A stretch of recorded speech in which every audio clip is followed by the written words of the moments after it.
Hello, everybody. I'm here today to talk to you about art and war. But before I do that, I want to gauge your opinion as an audience about the following. I'm going to show you some images on the screen behind me, and I want you to raise your hands in the air if you think that what I'm showing you is a basic human need. Okay, so the first thing that I'm going to show to you, this is humanitarian aid, and it's in the form of food. So how many people here think that food is a basic human need? Okay, that's kind of everybody. Good. This is a photograph, again, of humanitarian aid in the form of shelter. So how many people here think that shelter is a basic human need? Okay. The next picture illustrates water. So how many people here think water is a basic need? Okay, lots of people. And then the final picture, so this is a picture of some children. They're doing dance. And I wanted this picture to represent art and creativity. So how many people here think that art and creativity are basic human needs? Okay, that's quite a surprise. That's more people than I thought. Okay, great. Well, I do. I think that art and creativity is a fundamental human right, and it is a basic need. And this presents some challenges for me in the work that I do. Quite often, I get asked the question, why art? Why art? And this is always followed by, why art, not aid? Without aid, people will die. And my first problem with this is, why do we have to choose between the two? And this came about when I asked a charity, a big charity in the UK, whether they would give me some space in a shipping container to take music equipment to a war zone so we could set up a music studio. And they laughed me out of the room. They said, absolutely not, because without aid, people will die. And I thought, okay, maybe this is the case. But through the work that I've been doing, this has led me on a different path to have this belief in how powerful creativity can be. And I want to sort of set the scene with a quote. And the quote says, "But if culture was a luxury, then why suffer for it? If it were trivial, then why prosecute it? If it were harmless, then why die for it?" And this is a quote from a prince from the Netherlands. But I think it really does kind of open up the questions we need to ask about creativity and the power that it offers. First of all, if creativity and art was not so powerful, then why are the first people to be taken and tortured under a dictatorship the artists? This is a photograph of a singer called Rami Assam, who was a singer in the Egyptian revolution in Tahrir Square. And he was taken and tortured after the government was overthrown by the Egyptian military in the Egyptian museum. And for me, this is one guy in a guitar, but yet poses such a threat to the government that they need to do this to him. I'm from this place. So this is a place called Burnley, which is next to Manchester in the north of England. And you've already heard a little bit about me. But for me, art and creativity has played a role in my life in taking it in a completely different direction that it was probably set up to be. My mum and dad bought me a guitar when I was 10, and I learnt to play. And since then, I've been involved in music throughout my life, and it's taken me on this very unexpected journey. Because of playing the guitar, I never went to university, which I guess I was supposed to do. I started my own business, and since then, I've been able to leave this small town and witness and work with incredible creative people across the world. So for me, creativity has taken me personally on a very exciting journey. Art and creativity is powerful because it can be made anywhere and it can be made by anybody. And what I love about the art and creativity that I've been fortunate enough to witness is that you can make art without anything, without any money. This is a photograph of people making theatre in the Congo. And of course, to make theatre, you just need yourself.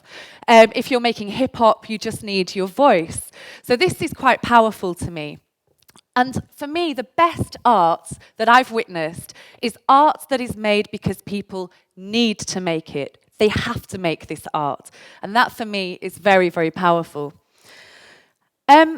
I'm the co-director of an organisation called In Place of War, and we work with creativity in places of conflict, war zones across the world. We've been doing this for 12 years now, and we work across about 40 countries in the world in lots of different ways. But I don't want to talk about what I do in too much detail. But I will tell you how we started doing what we were doing. Our work started with a question, and that question is, do people make art when bombs are dropping on their heads?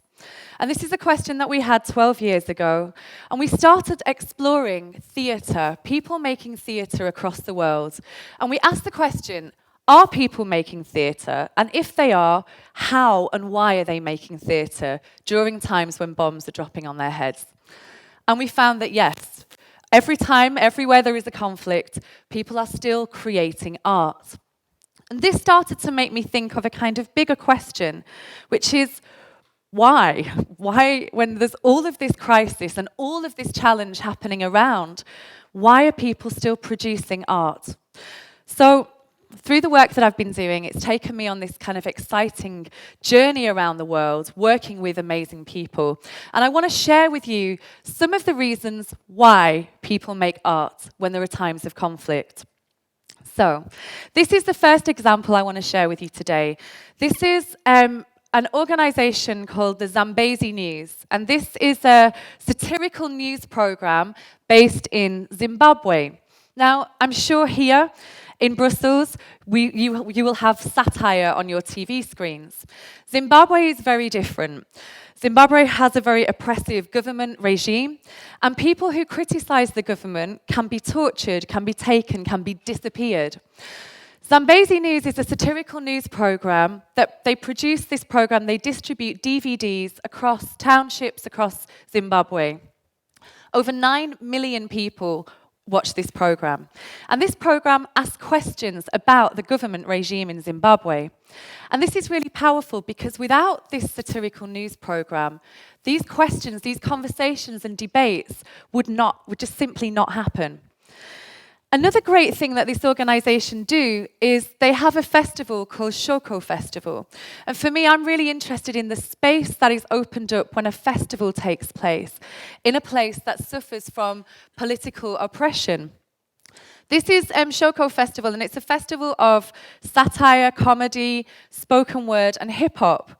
The festival takes place in the townships like this, but also in the centre of Harare. Thousands of people go to this festival, and all of them are engaged in politics. When the performers stand on the stage, they are able to be political in a place where you can't talk about politics in a bar. Last year when I went to see this festival, it was in front of the ZANU-PF building in Harare, which is Robert Mugabe's party. And Zambezi News performed. And for me, it was one of the most political things that I've ever seen, yet nobody was arrested. And the government were asked questions of during this performance. So for me, satire and festivals open up a space where people can question in a place where you can't do that in a bar. The next example is staying with the idea of a space to make transformation or social change. This is a photograph of a space called Afro Reggae, which is in the favelas in Rio de Janeiro in Brazil. And this is a space that started out to kind of counter the violence that was happening across the favela. These are very, very dangerous and violent neighborhoods where people are often engaged in drug cartels or gang-related activity. This space started out as a community newspaper, which grew into this kind of multifaceted cultural space where hundreds and hundreds of young people go every week to engage in creative activity. And this, in turn, has had a transformative effect on the favela, making it a relatively safe place where young people have an alternative to being in gangs. Along the same lines, this is a space in Caracas in Venezuela. And again, this is called Tuna El Fuerte, a cultural space that's made out of converted shipping containers.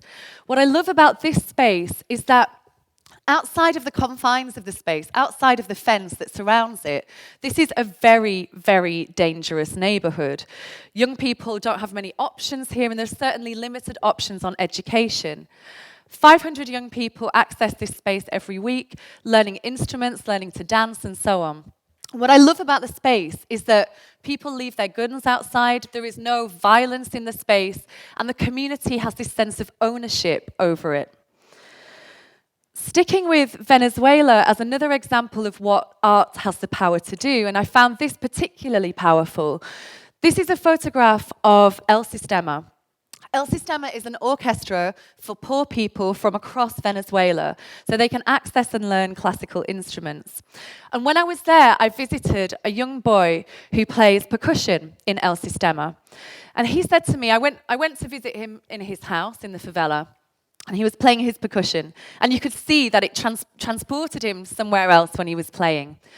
Every day, he traveled from school to the orchestral rehearsal at night. So he had to do this journey across the favela. And he said, every day, I risk my life to go to this rehearsal. And I said, well, why? And he said, because when I play my percussion, I'm transported somewhere completely different, away from the violence, away from my everyday reality. And I think on a very basic level, creativity and art has the power to just transport people, to give them sanctuary and to give them escape when there are this horrible violence around them. Art and creativity can also have different powers, and one of my favorite examples is how powerful just music can be in terms of posing a threat to the state. This is a guy called Smokey, and he's from Burkina Faso, and he makes hip-hop. And in his latest hip-hop album, he spoke out against the government in pursuit of a better and fairer Burkina Faso. Because of his music, people went out onto the streets and started to protest against the government. So he kind of, through his music, galvanized people. Because of this, the government simply bombed his studio and he had to exile the country. So for me, if music and art and creativity are not that important, then why do these sorts of things happen? One of the places that I have one of the strongest relationships with is a place called Medellin, and it's in Colombia. Medellin has, for many decades, suffered from massive violence, primarily because of the narco trade. Medellin was the leading producer of cocaine until very recently, and it's where the infamous Pablo Escobar comes from. There was a saying in this city that is, we were born to die in Medellin. For young men from this city, they only had one option, and that was to be in a drug cartel from the poorer neighborhoods. Young people got sick and tired of basically watching their friends around them get murdered, and they wanted to make an alternative to this. So they basically set up a hip-hop movement across the city. They, inspired by the hip-hop movement in New York in the 1970s, they started to create hip-hop just by breakdancing on the streets and so on. When I went there, I was confronted by a hip-hop artist who said this: if it wasn't for hip-hop, I would be dead.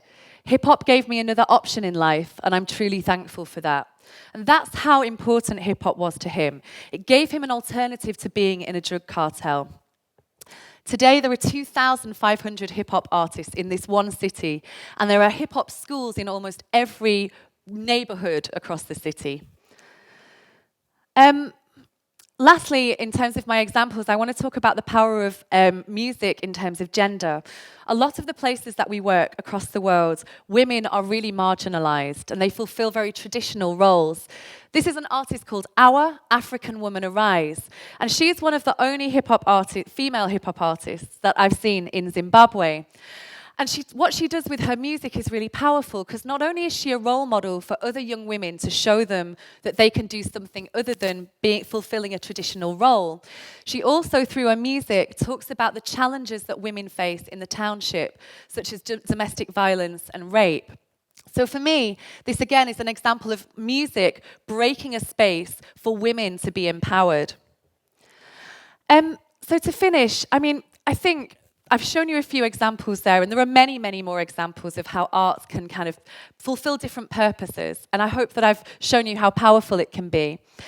For me, we're going through a time of phenomenal change, and I think being here in Brussels, I can talk about one of the biggest changes that we're seeing across the world right now.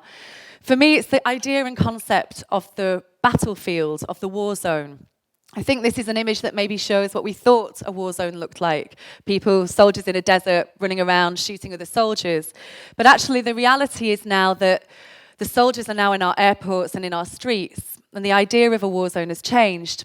This happened in September the 11th, 2009, when people flew planes into buildings, and this kind of shifted everything in terms of what we associate with a war zone. This now has changed into people exploding themselves in streets and so on. This also manifests itself with the thousands of refugees that travel across our seas, fleeing conflict in pursuit of a better life. For me, art is a way for us to counter the violence that we see around us and the consequences of war. And art is a really powerful tool for us to show solidarity for the one thing that we all have in common, and that is our humanity. I hope I've been able to show you some examples today that have made you understand the power of art.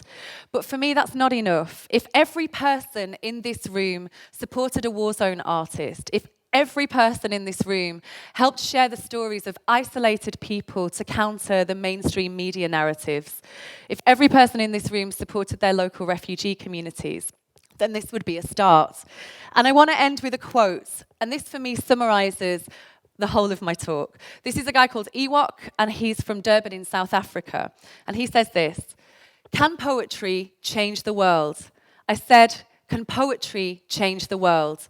Well, poetry can change a people, and people can change the world. Thank you.